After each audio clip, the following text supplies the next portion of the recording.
Bom,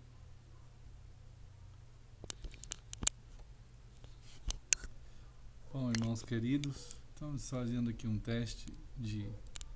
alguns detalhes na parte de transmissão e dando graças a Deus por estarmos juntos nessa graça do Senhor. Vamos caminhando, vamos prosseguindo aí conforme o Senhor vai nos conduzindo no caminho. O Senhor esteja guardando todos os amados em toda parte, conforme assim nós temos percebido a sua palavra e nos chamar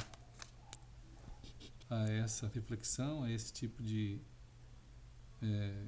conduta e também de fundamento no nosso coração. Somos gratos a Deus muito por estarmos sendo chamados por Jesus, pela sua imensa graça. E o que a gente tem percebido é essa época de grande facilidade na diluição do significado, né, da identidade do Senhor, da palavra do Senhor, nas mais diversas vieses teológicos, nos mais diversos modos de pensar, alterando o profundo e verdadeiro e único significado da palavra pelas vontades ou pelas bem elaboradas teologias de substituição que são muito em moda hoje em dia, né? Então essa facilidade com que se estabeleceram esses novos paradigmas, né? Aí, a partir de grandes pensadores, grandes teólogos, a gente vê a grande multidão perdendo assim aquela condição de exame mais profundo,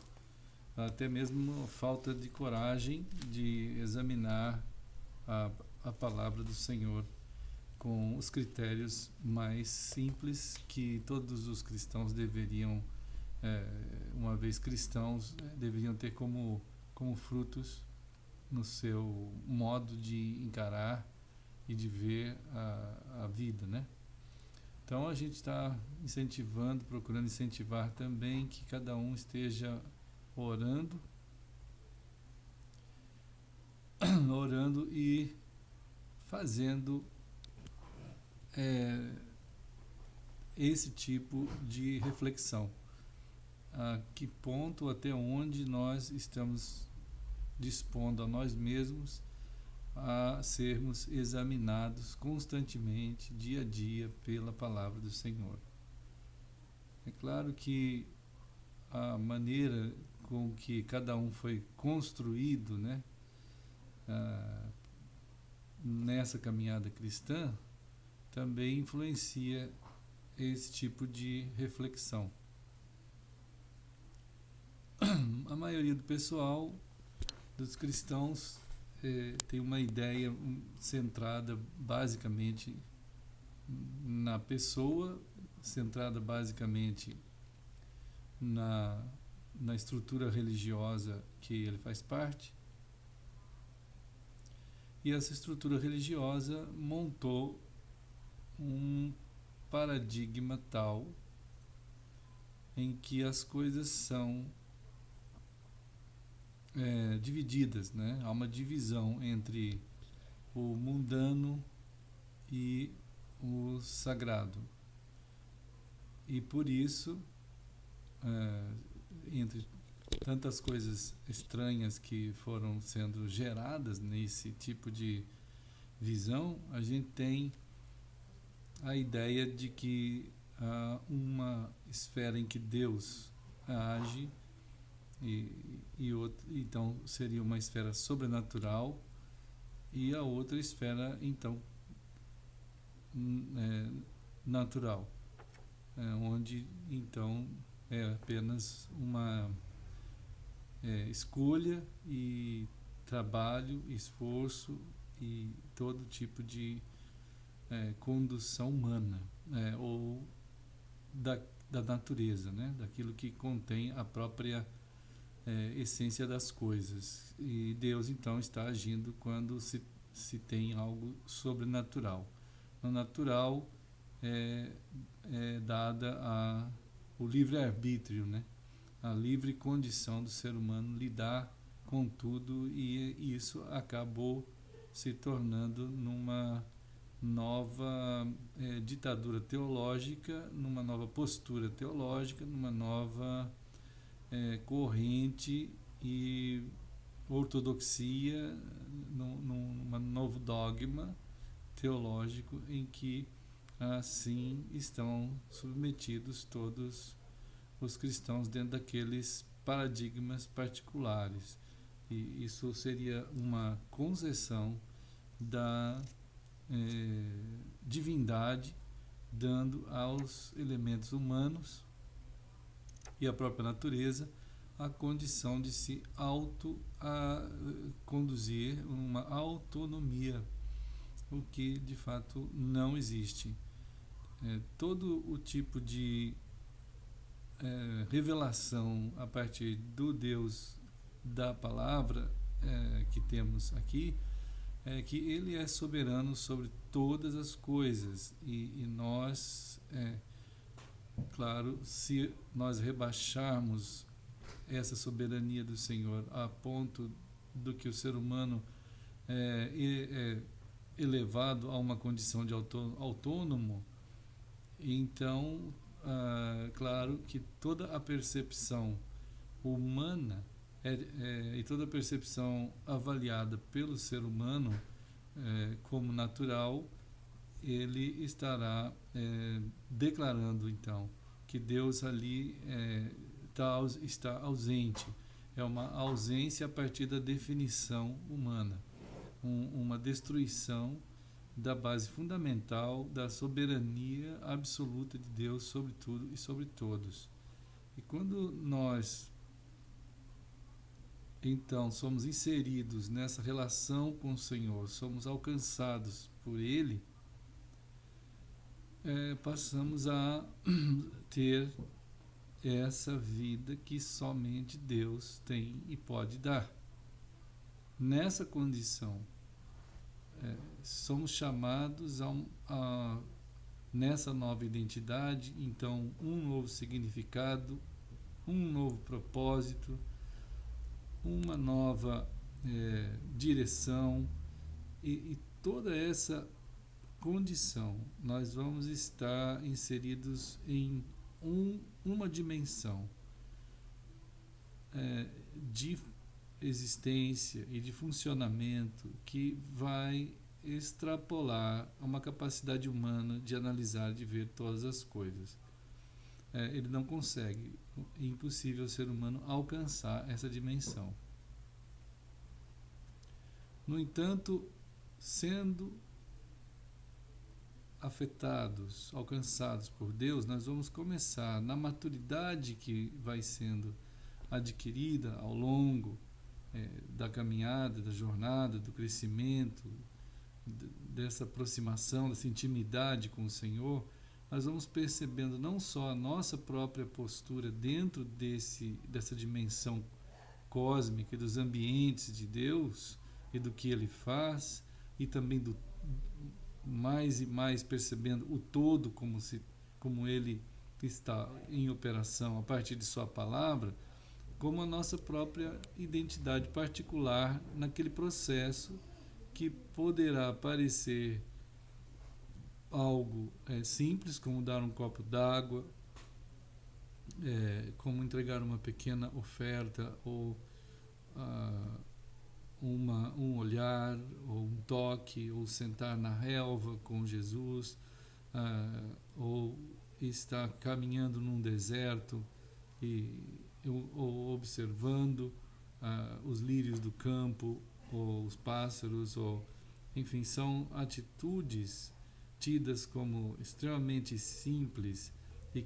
isso a partir de uma observação hermenêutica, exegética humana. Então aquilo tudo não vai passar de algo autônomo e de algo a ser planejado melhor pelo próprio ser humano, para que aquilo seja incrementado de alguma forma, com programas, com ideias, métodos, e enfim, uma série de fatores agregados, e que vão então dar uma incrementação a toda aquela simplicidade que Deus nos chamou a estar e viver e ser aquilo, naquela forma que o Espírito Santo nos faz ser, como os chamados de Cristo. Nessa condição de chamados por Deus, o povo vai empreender uma jornada sob liderança absoluta de Deus, do Eterno. E a maturidade vai nos conduzir à visão de que, desde as coisas mais simples, para nós avaliadas como simples, até para nós avaliadas como extremamente complexas e impossíveis de alcançar, como tudo dentro da soberania e majestade e operação e grandezas de Deus. Assim, portadores, anunciadores dessas dimensões e dessa dimensão, nós caminhamos como a Eclesia do Senhor, sendo percebidos no mundo de diversas formas, por diversas análises, mas de fato percebidos por Deus, pelos poderes e potestades, pelos anjos e pelo homem, que é alcançado pelo testemunho da graça de Deus nesse povo, para que aconteça os propósitos do Senhor na caminhada da sua noiva, da sua eclesia sobre a terra. E nessas dimensões tudo é operação do Senhor e tudo é grandioso, e cabe à fé derramada, a palavra em nossos corações, gerando a fé. Cabe à fé então prosseguir na maneira, na forma gerada pelo conteúdo da palavra, na sequência dos dias, dentro dos dias, na operação do Espírito Santo, nessa comunidade de Deus, nessa família de Deus, para testemunho daquilo que Deus quer testemunhar, que é a salvação, que é essa redenção que há em Cristo, e a condução de um povo que anuncia em dimensões também da palavra, cósmicas, temporais, atemporais, finitas e infinitas, as dimensões de um reino que apresenta a redenção de tudo, do ser humano, e de tudo e de todos em Cristo, que está sendo anunciada agora na plenitude dos tempos, cuja plenitude de toda a redenção está aguardando o dia de Cristo, mas já anunciada pela vida que caminha sobre a terra, dentro do tempo, do espaço, da história, da Eclesia de Deus, que é portadora dessa graça. Então, amados, aqui nós estamos compartilhando alguma coisa com os irmãos, e depois vamos continuar. Deus abençoe os irmãos nessa reflexão da palavra do Senhor, que nos chama a perceber que tudo é por Ele, por meio dEle e para Ele, e que todas as coisas passam de fato a ter forma e se tornar cheias da sua identidade e significado e propósito e validade e direção, a partir da palavra que compõe cada uma coisa criada, cada ser humano criado e transformado por essa palavra cada dia, na grandeza que essa palavra faz ser cada coisa e cada ser humano. Somente assim é possível ao ser humano ser aquilo que o Senhor nos fez para ser. Então, Deus abençoe a todos.